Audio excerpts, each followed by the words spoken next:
اگه خواهرم میخواست آرایشگاه زنونه باز کنه، کاری میکردم هم زود معروف بشه هم پول خوبی در بیاره. اولین کاری که میکردیم تابلوی ورودی سالنش رو از جنس آینه میساختیم. هر کی رد میشه ناخودآگاه خودش رو توش نگاه میکنه و اسم سالنش توی ذهنش میمونه. داخل سالن میمدیم یه اتاق مخصوص عکس میساختیم.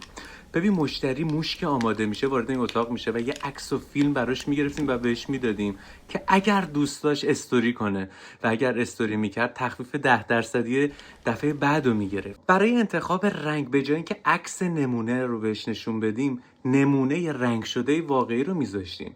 مشتری دقیق میدید که چه رنگی رو قرار تحویل بگیره. بعد از رنگ مو پک مراقبت برای موهاش میدادیم، شامپو و ماسک و اینجور چیزا به مشتری ارزش میدادیم. یه جایی موبایل کنار صندلی براش طراحی میکردیم که بتونه تایم لپس پر کنه.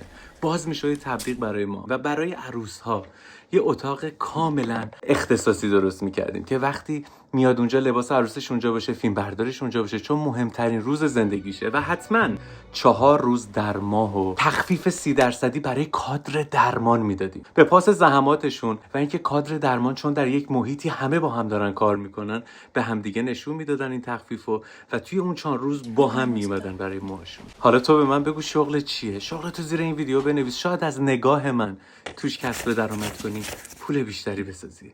خدا به شما برکت بده.